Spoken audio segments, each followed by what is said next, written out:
Allah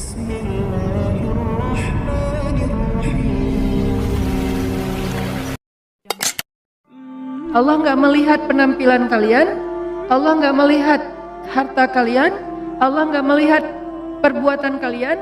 Yang pertama Allah lihat itu adalah qulubikum, niat kalian. Maksud qulub di sini niat. Karena banyak yang salah paham juga teman-teman. Ada yang mengatakan udahlah, gak usah terlalu fanatik. Yang penting kan hati. Allah kan melihat hati.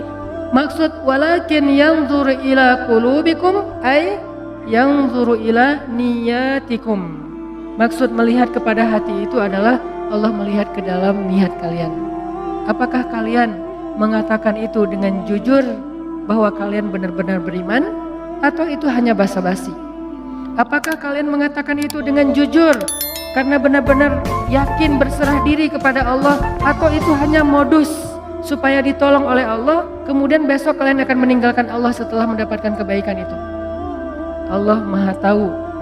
Sehingga Allah mengatakan di surat Al-Mulk, wa asirru qaulakum aw ijharu bih innahu alimun bidzatis sudur. Kalian rahasiakan atau kalian tampakkan apa yang ada di dalam hati kalian, innahu alimun bidzatis sudur. Allah tahu banget apa yang ada di dalam dada kalian. Buat Allah, bisikan hati kita sejelas teriakan lisan kita. Gak ada bedanya. Kita teriak pakai mic, kita katakan bohong, saya nggak percaya sama Allah. Lalu kita teriakan dengan hati, kita berbisik dengan hati, dengan sepelan mungkin, saya nggak percaya sama Allah. Itu suara hati dan suara mulut kita, lisan kita di sisi Allah sama, nggak ada bedanya. Nggak ada cerita kalau dengan mulut kita bilang, ya Allah saya percaya kepada Engkau, saya berserah diri kepada Engkau, Allah dengar. Giliran dalam hati kita bilang, enggak sih sebetulnya nggak gitu-gitu amat. Apa? Allah nggak kayak gitu.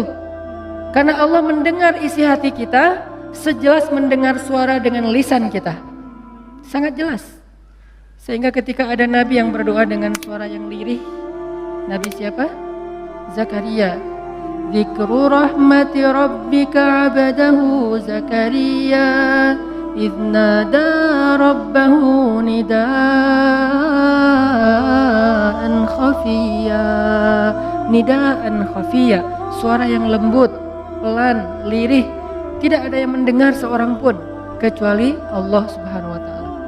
Allah mendengar dengan jelas.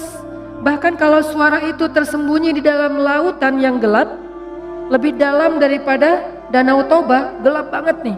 Karena nggak mungkin ikan haut, ikan paus hidupnya di perairan yang dangkal, nggak mungkin. Dia hidup di perairan yang dalam, yang mungkin kedalamannya di bawah 1 kilometer.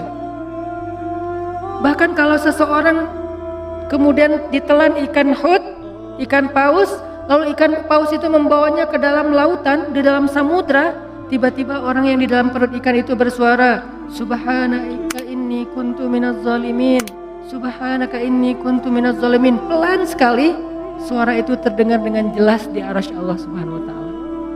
Jadi nggak ada yang tersembunyi dari Allah. Sehingga apa yang menyebabkan kita ditolak oleh Allah, teman-teman?